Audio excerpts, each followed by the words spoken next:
Hello friends, welcome to BK study centre. এখানে একটা English grammar book আমি পেয়েছি, যেটা নাউন এবং ইটস কাইন্ড সম্পর্কে লেখা আছে, মানে চ্যাপ্টারটা দেওয়া আছে। অনেক টপিকস আছে এটাতে। তো বইটা সম্পর্কে আমি আপনাদেরকে একটু শেয়ার করছি, দেখাচ্ছি। এটা হচ্ছে ইংলিশ কোর্স বুক ক্লাস সিক্সের। এখানে অনেকগুলো টপিক আছে, যেমন word meaning, dictation, sentence and its kinds, parts of speech, noun and its kinds, এরকম টপিক মোটামুটি 25 টপিক আছে। তো এই টপিকগুলো খুবই ইম্পর্ট্যান্ট। আজকের যে টপিকটা নিয়ে আলোচনা করব সেটা হচ্ছে নাউন অ্যান্ড ইটস কাইন্ডস। ওকে, তো পার্টস অফ স্পিচের অন্তর্গত নাউন একটা খুবই ইম্পর্ট্যান্ট, এবং এটা হচ্ছে ফার্স্ট পার্ট অফ স্পিচ। ওকে, এটা হচ্ছে ফার্স্ট পার্ট অফ স্পিচ। তাহলে দেরি না করে শুরু করা যাক। আর নতুন হলে আমার এই চ্যানেলটি সাবস্ক্রাইব করে রাখবেন আরও নিত্য নতুন ভিডিও পাওয়ার জন্য।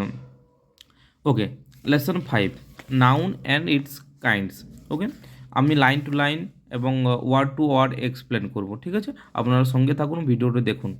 লেসন গাইডলাইন, এখানে 3টি পয়েন্টস দেওয়া হয়েছে যেগুলো টিচারদের জন্য। আমি পড়ছি এবং আপনাদেরকে এক্সপ্লেন করে দেবো, মানে এটার মানেটা কী আছে। First, teacher should introduce noun as the first part of speech. Teacher should মানে যখন টিচার বাচ্চাদেরকে পড়াবে তখন সে ইন্ট্রোডিউস করবে, মানে একটা ইন্ট্রোডিউস করবে কিসে না, পার্টস অফ স্পিচের অন্তর্গত নাউন হচ্ছে একটা প্রথম পার্ট অফ স্পিচ। ওকে, এরকম টোটাল 8 পার্ট অফ স্পিচ আছে। তার মধ্যে টিচার বাচ্চাদেরকে বলবে যে নাউন হচ্ছে প্রথম একটা পার্ট অফ স্পিচ, সে টাইপসের প্রথম অন্তর্গত হচ্ছে নাউন। সেকেন্ড কি টিচার এক্সপ্লেন করবে, teacher should explain noun by giving number of examples from the surrounding, for example classroom, windows, table, bench, table, names of classmates etcetera. আচ্ছা, যখন টিচার বাচ্চাদেরকে পড়াবে, স্কুলে পড়াবে, ক্লাসে, তখন কিন্তু টিচার শুড রিলেট, মানে টিচারকে রিলেট করতে হবে তার সারাউন্ডিংসে কী কী আছে। তাহলে কিন্তু এই নাউন যে চ্যাপ্টারটি আছে, যে বিষয়টি, সেটা বুঝতে, স্টুডেন্টদের বুঝতে অনেকটাই সুবিধা হবে।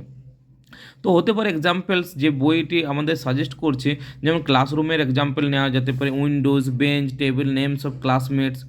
এই যেগুলো ওরা প্রতিদিন ওরা দেখছে, বুঝতে পারছে, অবজার্ভ করছে, সে লাইভ লিঙ্ক আমাদেরকে কী করতে হবে, এক্সাম্পলস ওদেরকে দিতে হবে, তাহলে কিন্তু ওরা বুঝতে পারবে।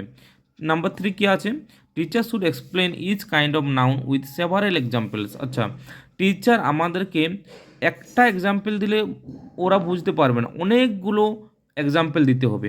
ইচ কাইন্ড, যেমন প্রপার নাউনে অনেক সেভারেল মানে অনেক এক্সাম্পলস দিয়ে ওদেরকে বোঝাতে হবে, তাহলে তারা যে নাউন সম্পর্কে একটা ভয় বা নাউন সম্পর্কে একটা জানার আগ্রহ, সেটা কিন্তু ওদেরকে অনেকটা বাড়বে এবং ওরা বুঝতে পারবে।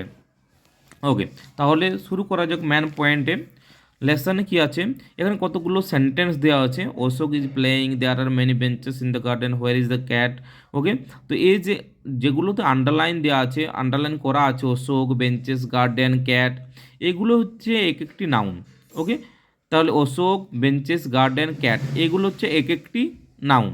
ওকে, তাহলে নাউনের যে সংজ্ঞাটা কী আছে, noun is the name of a person, place, animal or thing. নাউনের সঙ্গে কি, noun is the name of a person, কোনো কিছুর নাম, কোনো পার্সন, কোনো লোকের নাম হতে পারে, প্লেস কোনো জায়গার নাম হতে পারে, কোনো অ্যানিমেলস মানে কোনো জীবজন্তুর নাম হতে পারে, আবার কোনো থিংস, নন লিভিং থিংসের নাম হতে পারে। আবার কিছু এক্সাম্পলস নিচে দেওয়া আছে, যেগুলো হচ্ছে রীতা, ইন্ডিয়া, তারপর lion, Nehru park, table, chair etcetera.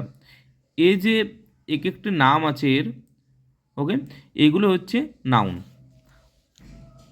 নিচে আমরা দেখি, নাউন্স আর অফ 5 কাইন্ডস। নাউনকে কটি ভাগে ভাগ করা হয়েছে, 5টি ভাগে ভাগ করা হয়েছে। কি কি আছে, কমন নাউন, প্রপার নাউন, আবার ওই পেজেতে 3টে ভাগ আছে। ওকে, তো কমন নাউন সম্পর্কে আমরা দেখে নিয়ে যাক। কমন নাউন ডেফিনেশন কি আছে, ডেফিনেশন আছে, এক্সাম্পলস এবং এক্সপ্লেনেশন। ঠিক আছে, খুব ভালো, আমাদেরকে বুঝতে চেষ্টা করবে। কাইন্ড, সো কমন নাউন কি, common noun is a common name given to persons or things of the same class. আচ্ছা, কমন নাউন এটাই যেটা পার্সনস এবং থিংস সেম ক্লাসের মধ্যে থাকবে, সেম ক্লাস। একটা এক্সাম্পল দেখে নেওয়া যাক, Rosie is a good teacher. Okay, এবং এটার এক্সপ্লেনেশন কি দেওয়া আছে, the noun teacher can be applied to Rosie as well as any other teacher, but Rosie refers to a particular person, so here teacher is a common noun. এই যে teacher, teacher একটা common noun, আবার হতে পারে doctor, doctor is a also common noun. আচ্ছা, যেখানে এই যে টিচার মানে টিচার এখানে রোজিকে বলা হচ্ছে, কিন্তু রোজি কি, এখানে রোজি হচ্ছে একটা পার্টিকুলার নেম, তাহলে সে প্রপার নাউন হয়ে যাবে, কিন্তু টিচার মানে সেখানে একটা কমন নাউন। হতে পারে রোজির জায়গায় অন্য নাম আসতে পারে, হতে পারে Rahul is a good teacher, হতে পারে Rina is a good teacher, Ishita is a good teacher. Okay, good doctor হতে পারে, এখানে এখানে অন্য অকুপেশনসও আসতে পারে। এই যে টিচার, ডক্টরস বা ফার্মার্স বা অন্য অকুপেশনস, ওকে, সেগুলো কী হয়ে যাচ্ছে, সেম ক্লাসের ভিতরে আসছে। ওকে, সেম ক্লাসের ভিতরে যখন আসছে কোনো পার্সনস নেম, কোনো পার্সনস অকুপেশনস, থিংস কোনো, তখন সেটাকে আমরা কি বলছি, সেটাকে বলছি কমন নাউন। আরেকটা এক্সাম্পল আমরা দেখে নিয়ে যাক, যেমন Delhi is A polluted city.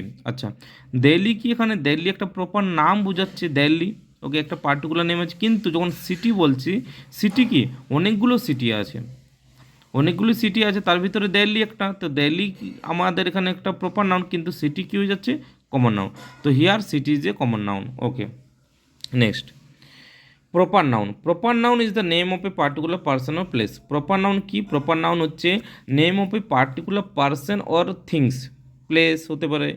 ওকে, যেমন Rita is a good girl, India is a beautiful country. Rita, এখানে রীতা কি, Rita is a proper noun, কিন্তু গার্ল কি, girl is a common noun. Okay, girl is a common noun. Okay, রীতার জায়গায় যদি লেখা রইতো Rahul is a good boy, তো বয় কী হয়ে যেত, এখানে কমন নাউন, কিন্তু রাহুল কী হয়ে যেত, রাহুল প্রপার নাউন। আবার India is a beautiful country, India কি, India is a proper noun, কিন্তু আমরা যদি দেখি কান্ট্রি, কান্ট্রি কি, country is a common noun. City কি আমরা দেখতে পেলাম, সিটি হচ্ছে কমন নাউন, কিন্তু সিটির ভিতর দিল্লি কি, Delhi is a proper noun. Okay, তারপর কালেকটিভ নাউন। কালেকটিভ নাউন কি হচ্ছে, collective noun is the name of a group of person or things consider as one whole. Collective noun কোনো মানে একসাথে যখন অনেক কিছু বোঝাবে, অনেক নাউন বোঝাবে, collective noun is the name of group of persons or things.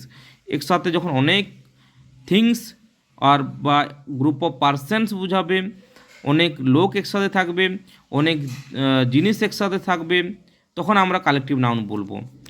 Example কি আছে, our class has good strength. Our class, এই যে ক্লাসটার কথা বলছে, ক্লাস এখানে গুড স্ট্রেংথ আছে, মানে অনেক বাচ্চা আছে। Indian army is very powerful, Indian proper noun, army কী হয়ে যাচ্ছে, আর্মি এখানে হয়ে যাচ্ছে কালেকটিভ নাউন। আর্মি মানে অনেক আর্মি আছে, সেজন্য কি বলছে, Indian army is very powerful, আর আর্মির কথা বলা হয়েছে। ওকে, যেটা হচ্ছে আমাদেরকে কালেকটিভ নাউন আমরা বলছি। A herd of a cattle is grazing, a herd of cattle is grazing. Okay, তো এ হার্ড, ওকে, তো হার্ড এখানে কি উল্লেখ করছে, কালেকটিভ নাউন উল্লেখ করছে। ওকে, তো এই herd of a cattle is grazing. আচ্ছা, এক্সপ্লেনেশন কি আছে, here the nouns class, army and herd represent a group of persons, animals etcetera, so these are collective nouns. তো হিয়ার এই যে ক্লাস আমরা বললাম, আর্মি এবং herd, so these all are representing what, these are all are representing a collective noun. Okay, next আর দু ধরনের noun আছে, দেখে নিয়ে যাক। Abstract noun. Abstract noun definition কি আছে, an abstract noun is the name of a quality, action or state which can neither be seen nor touched but can only be felt. Okay, abstract noun যেটা আমরা দেখতে পাবো না, ওকে, আর আমরা মানে touch করতে পারবো না, কিন্তু আমরা ফিল আমরা অনুভব করতে পারবো। ওকে, আরেকবার পড়ছি, an abstract noun is the name of quality, quality হতে পারে, অ্যাকশন অর স্টেট, কোনো অ্যাকশন বা স্টেট হতে পারে, হুইচ ক্যান নিদার, যেটা আমরা কী করতে পারবো, দেখতে পাবো না এবং ছুতেও মানে টাচ করতেও পারবো না, কিন্তু আমরা ফিল করতে পারবো, সেটা হচ্ছে অ্যাবস্ট্রাক্ট নাউন। দেখানো যাক এক্সাম্পলস কী আছে। Cleanliness is next to godliness, honest is the best policy. এখানে ক্লিননেস, ওকে, এবং কি আছে অনেস্টি, এগুলো আমরা কি করতে পারবো না, আমরা দেখতেও পারবো না, আবার আমরা এটাকে টাচও করতে পারবো না, কিন্তু আমরা ফিল করতে পারবো। ওকে, তো here the nouns cleanness and honesty shows the quality in a person, so these R abstract noun. এই যে ক্লিননেস, অনেস্টি, এগুলো কি? এগুলো হচ্ছে কোয়ালিটি, যেগুলো আমরা দেখতেও পারবো না, আবার টাচ করতে পারবো না, কিন্তু অনুভব করতে পারবো। Okay, next, material noun. A material noun is the name of material of which a thing is made. Gold is an expensive metal. This furniture is made of wood. Here, gold, wood are names of some materials, so they are material nouns. আচ্ছা, material noun, যে material নাউনগুলো হচ্ছে which things is made, name of material which a thing is made. Okay, যেমন gold এবং furniture, এগুলো কি? এগুলো ম্যাটেরিয়ালের অন্তর্গত আসছে, ম্যাটেরিয়াল নাউনের অন্তর্গত আসছে, তো সেই জন্য এগুলো হচ্ছে ম্যাটেরিয়াল নাউন্স। ওকে, কিছু এক্সাম্পলস নিচে দেওয়া হয়েছে, যেগুলো কালেকটিভ নাউন আছে এবং এর মানে আছে, কিছু এর মিনিং কি হতে পারে। যেন এই ফ্লিট, এই ফ্লিট আমরা যদি বলা হয়, তো এই গ্রুপ বোঝাচ্ছে, যেটা এই group of ships. A crowd, crowd মানে লোক। A group of people. An army, a group of soldier. A team, a group of players. A flock, a group of birds. A herd, a group of cattle. A family, group of persons related. তো যখনই আমরা এই fleet দেখতে পাবো, crowd দেখতে পাবো, army, team, flock, herd, family, সেগুলোর অর্থ হচ্ছে যে এটা কালেকটিভ নাউন বোঝাচ্ছে, মানে অনেক অনেক কী আছে, যেখানে হতে পারে, যেমন ধরে নেওয়া যাক ফ্যামিলি, তো এই ফ্যামিলি অন্তর্গত অনেক মেম্বার্স থাকে সেখানে। ওকে, বাবা মা ভাই বোন, তো সব মিলিয়ে একটা ফ্যামিলি হয়, তো সেখানে কিন্তু ওই আমাদের যে মেম্বার্স একসাথে রয়েছে, তার জন্য আমরা ফ্যামিলি বলছি। আবার যদি দেখা যায় ফ্লক, গ্রুপ অফ বার্ডস, সেখানে অনেক গ্রুপ মানে বার্ডস রয়েছে, সেটাকে আমরা বলছি এই গ্রুপ অফ বার্ডস, যেটা হচ্ছে কালেকটিভ নাউন। আচ্ছা, নিচে ফ্রম কমন নাউন্স, কিছু কমন নাউন্স আছে যেগুলো অ্যাবস্ট্রাক্ট নাউনে কনভার্ট করা আছে, যেমন poor, poverty. Okay, thief, theft, slave, slavery, child, childhood, boy, boyhood, patriot, patriotism. Okay, যে এই যে কমন নাউন, এটা কনভার্ট করছে অ্যাবস্ট্রাক্ট নাউন, যেটাকে আমরা টাচ করতে পারবো না এবং আমরা কি করতে পারবো না, আমরা দেখতে পারবো না, কিন্তু ফিল আমরা অনুভব করতে পারবো, সেগুলো হচ্ছে আমাদের অ্যাবস্ট্রাক্ট নাউন। ওকে, আশা করি বুঝতে পারলাম, আমি বোঝাতে পারলাম। এবং নেক্সট আছে ফ্রম ভার্বস। ভার্ব কি আছে? লাভ, হেট, মুভ, জাজ, ফেল, ডাই। লাভ, লাফটার, হেট, হেটরেট, মুভ, মুভমেন্ট, জাজ, judgement, fail, failure, die, death. ওকে, তো এগুলো হয়ে যাচ্ছে ভার্ব এবং এগুলো হচ্ছে অ্যাবস্ট্রাক্ট নাউন। যদি পরীক্ষায় আসে সাপোজ পুর কি কমন নাউন, তো এটাকে অ্যাবস্ট্রাক্ট নাউনে পরিণত করতে হবে, হয়তো অপশান অনেকগুলো দেওয়া আছে, তো আমাদেরকে বেছে নিতে হবে প্রপার্টি। ওকে, তো আজকে এই পর্যন্তই। নেক্সট ভিডিও অন্য কোনো একটা টপিকের সাথে আলোচনা হবে। তো আপনারা যদি নতুন হয়ে থাকেন, চ্যানেলটিকে সাবস্ক্রাইব করবেন। থ্যাংক ইউ ভেরি মাচ, অসংখ্য ধন্যবাদ ভিডিওটি দেখার জন্য।